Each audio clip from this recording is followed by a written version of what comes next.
मेरा नाम अजीत है। मैं एक मैकेनिकल इंजीनियर हूँ। मैं स्वभाव से ही बहुत ही रिज़र्व हूँ। इस कारण कभी मेरी लड़कियों से ना ज़्यादा दोस्ती रही, ना ही कोई मेरी गर्लफ्रेंड बनी। अब मेरी जॉब लग गई थी और घर वाले अब शादी की बातें करने लगे। घर पर कई तस्वीरें और बायोडाटा आने लगे। उसमें से मुझे अंजलि देखते ही पसंद आ गई। बायोडाटा से पता चल रहा था कि वो अच्छी पढ़ी लिखी थी। मैंने अपने घर वालों से कहा कि मुझे लड़की पसंद है। हम लोग अंजलि के घर उसे और उसके परिवार को देखने गए। फिर जब अंजलि चाय लेकर आई तो वो मुझे उसकी तस्वीर से भी ज़्यादा सुंदर लगी। खुले बाल और हल्के नीले रंग की साड़ी में वो बहुत ही ज़्यादा सुंदर लग रही थी। उसके बाद घर वालों ने हमें एक कमरे में बातें करने के लिए भेजा। कमरे में वो चुप थी। उसके चेहरे पर इतनी खुशी नहीं थी। मेरा दिल धड़क रहा था। मुझे लगा कि शायद उसे मैं पसंद नहीं हूँ। फिर मैंने ही बात शुरू करते हुए कहा कि आप क्या करती हैं? उसने मेरी तरफ घूर कर देखा और कहा कि आपने जब बायोडाटा देखा ही नहीं तो फिर मंगाया ही क्यों? उसकी बात सुनकर मुझे लगा कि वो मुझमें कोई इंटरेस्ट नहीं दिखा रही है। फिर मैंने उसे डायरेक्टली पूछ लिया कि आपको मैं पसंद नहीं हूँ? वो बोली, मेरे पसंद की बात नहीं है, आप खुद मुझे नापसंद कर देंगे, मुझे पता है। उसने कहा, अभी मैं आपको ऐसा कुछ दिखाने वाली हूँ कि आप उसको देखते ही शादी के लिए मना कर देंगे। आपसे पहले भी 2 लोग मुझे देखने आए थे, तब उनको भी मैंने दिखाया था और उन्होंने भी देखते ही मना कर दिया। यह कहकर उसने अपने खुले बाल जो पीछे थे उनको आगे किया। इतने में ही कमरे के बाहर से आवाज़ आ गई और उसकी माँ कमरे में आ गई। शायद उन्हें भी पता था कि वो हर लड़के के साथ ऐसी ही बातें करती होगी और कुछ बताती है। उसकी मम्मी ने कहा, चलिए बाहर, सब आपका इंतज़ार कर रहे हैं। अंजलि ने अपनी माँ की तरफ देखा। मैं बाहर आ गया और बाहर मेरी माँ और पिता, जिन्हें भी मेरी शादी की बहुत जल्दी थी, वो भी मेरे मुँह से बस हाँ सुनना ही चाहते थे। मेरे आते ही मेरी माँ मुझे बाहर ले गई और पूछा कि क्या तुझे लड़की पसंद है?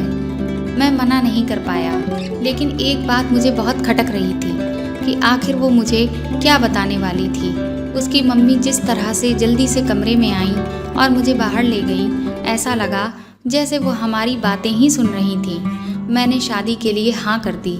मेरे घर वालों ने उन्हें हाँ में जवाब दे दिया, लेकिन अब मैं एक दुविधा में था कि मैं क्या करूं।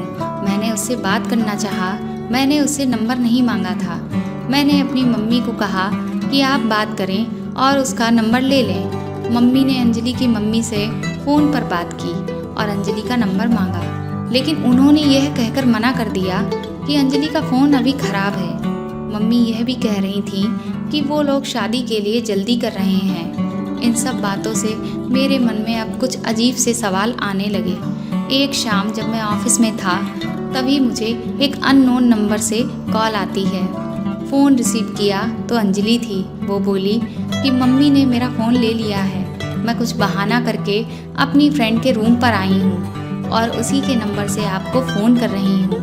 क्या तुम मुझे अभी मिल सकते हो? मुझे वैसे भी उससे मिलना था। अंजलि के बताए एड्रेस पर मैं जल्दी से पहुँचा। वो उसकी फ्रेंड का रूम था। मैंने वहाँ जाते ही उससे पूछा कि आप उस दिन की बात क्या कर रही थी? वो बात तो अधूरी ही रह गई और तुम्हारी मम्मी तुम पर नज़र क्यों रख रही हैं?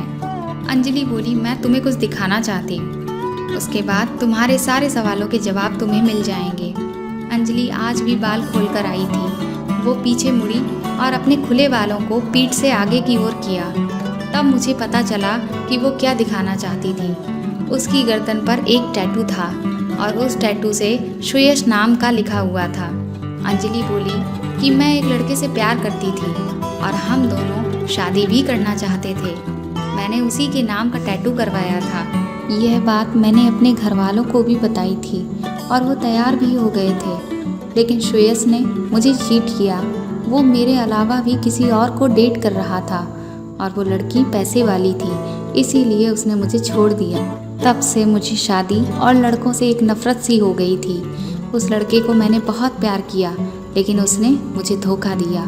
तुमसे पहले भी 2 लड़कों को मैंने टैटू दिखाया और उन्होंने सच जानकर शादी के लिए मना कर दिया।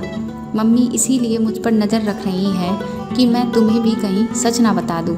लेकिन मैं लड़कों की तरह नहीं हूँ। मैं नई ज़िंदगी की शुरुआत सच के साथ करना चाहती हूँ। मैं सुनकर सोच में पड़ गया कि जिसको प्यार मिलता है उसे प्यार की कदर ही नहीं होती। आखिर इतनी प्यार करने वाली लड़की को कैसे कोई धोखा दे सकता है। मैंने कहा कि मुझे तुम्हारे पास्ट से कोई मतलब नहीं है, लेकिन मैं चाहता हूँ कि मुझे भी तुम उतना ही प्यार करो जितना उस लड़के को करती थी। अंजलि को यह उम्मीद नहीं थी। उसे लगा था मैं भी उससे शादी के लिए मना कर दूंगा।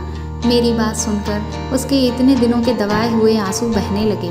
मेरी शादी अंजलि से हो गई और मैं अपने आप को अब बहुत खुशकिस्मत मानता हूँ कि मुझे अंजलि जैसी सच्ची और प्यार करने वाली लाइफ पार्टनर मिली है। दोस्तों, आपको अगर ये कहानी पसंद आई तो प्लीज़ इसे ज़्यादा से ज़्यादा शेयर करें और लाइक करें। और अगर आप मेरे चैनल पर नए हैं तो इसे सब्सक्राइब करके बेल आइकन को ज़रूर दबा दें।